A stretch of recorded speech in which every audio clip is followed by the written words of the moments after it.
Hello and welcome to Carnage Collector. This is yet another new anime collection update video. Today I have some titles you maybe didn't know yet, both from Japan and the US. First we have Puppet Princess.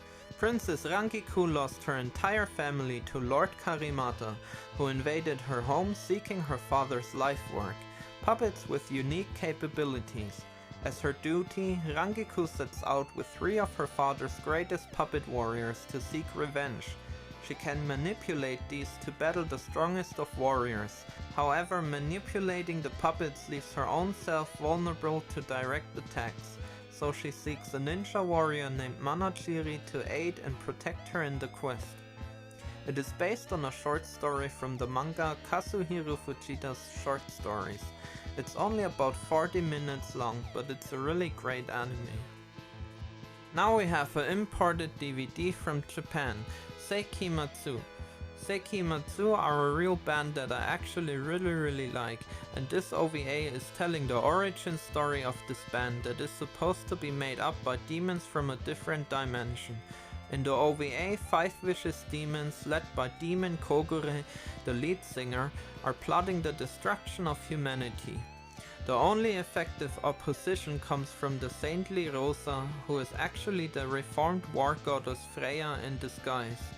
The demons attempt to activate their ultimate weapon, the Tower of Babel, before Rosa can complete her counter weapon, the Tower of Cain.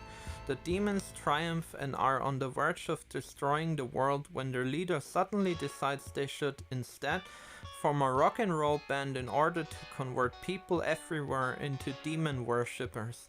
On YouTube you can find a version with English subtitles since the DVD only came out in Japan, but you can also use downloaded subtitles with it. And next we have another Japanese import. It's Nido to Mesame no Komori Uta, also known as the Death Lullaby. This is a short story from 1985 by Hiroshi Harada that you might know as director of Midori. The story tells about a boy that gets bullied because of his teeth, and also the story of people in a small town protesting against the construction of an airport. In an interview, Harada said that he made this anime based on events in his own life. It is shot on 8mm tape and is very raw, so keep that in mind and don't expect fluid animations. This short experiments with animation as well as photographs and collages.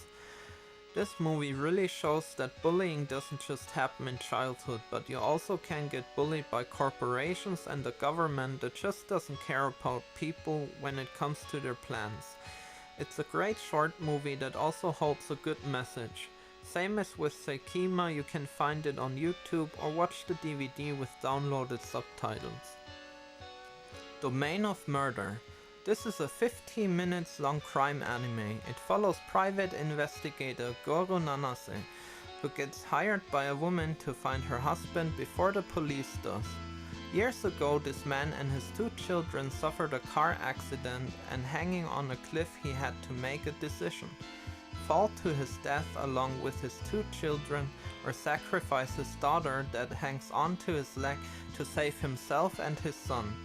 He made his choice, and years later he is the prime suspect of murdering someone in a bar with a gun.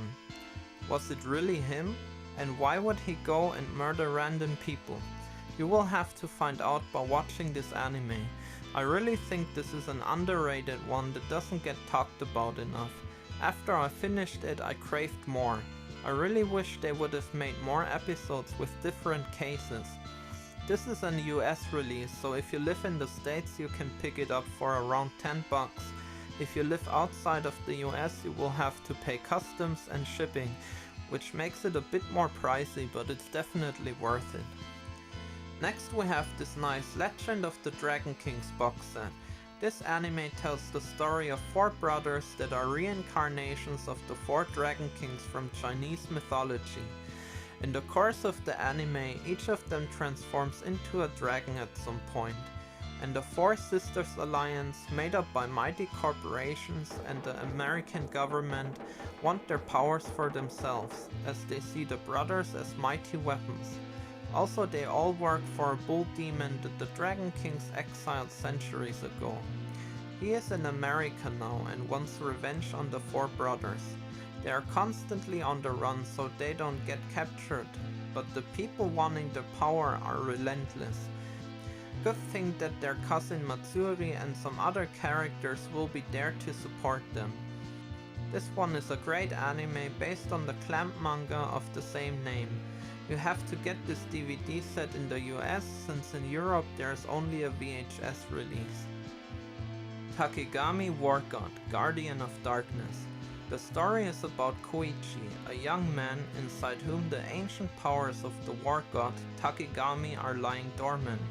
Takegami's powers were the force that defeated evil long ago. Now 3 evil dragons from ancient times, who fought Takegami once in the past, are awakening on Earth to destroy it and eat people's souls.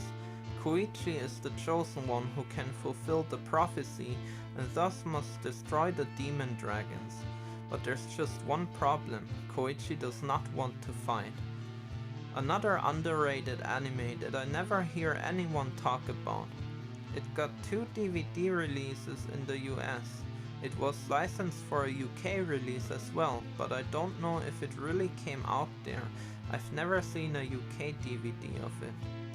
So make sure to watch this once. I'm sure it's on YouTube as well. Riding Bean. The anime follows one day in the life of Bean and Raleigh as they find that they have been framed for the kidnapping of Chelsea Grimwood, who is daughter of Mr. Grimwood, the president of the Grimwood Company. However, it is Semmerling by the way of various disguises, tricks and manipulations that is the real kidnapper, and the real target is Mr. Grimwood himself. While the police are in hot pursuit of Bean and Raleigh, along with Chelsea and Tao, Semmerling and her helper Carrie plan to make a secret getaway with Mr. Grimwood as hostage. This is a tour de force involving a purposefully blundered bank heist, voice alterations, disguises, and an unusual job offer to transport the kidnapped girl to her home. All orchestrated by the criminal mastermind Semmerling. This anime was followed up by Gunsmith Cats, which I still have to watch and obtain, but Riding Bean gets a thumbs up from me. They are making a Blu-ray now, but I saw that after ordering the DVD. But I'm fine with the DVD as it still has great picture quality. Next we have Dagger of Kamui. A young boy named Chiro finds his mother and sister murdered in his home. Falsely accused of the crime, he flees from his village and meets a priest named Tenkai, who has him kill a rogue ninja named Tarusa. After fulfilling that task, Chiro undergoes training to become a master assassin. Many years later, Chiro finds out that he was an orphan, and his real father was Tarusa, who had worked for Tenkai until he aborted his mission when he fell in love with an Ainu woman. The young ninja discovers that the shogunate was to retrieve the lost treasure of Captain Kidd and use it to once again isolate Japan from the rest of the world. Using the clues that Tarusa had kept secret, Chiro, along with the female ninja Oyuki and a slave named Sam, travels to Russia and America to search for the treasure in hopes of using it to exact revenge on Tenkai. This one was a great anime. With such a well-written story, I highly recommend it to everyone who likes adventures and feudal Japan.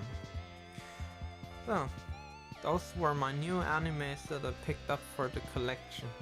I hope you enjoyed the video and let me know if you know any of them. And see you next time. Bye!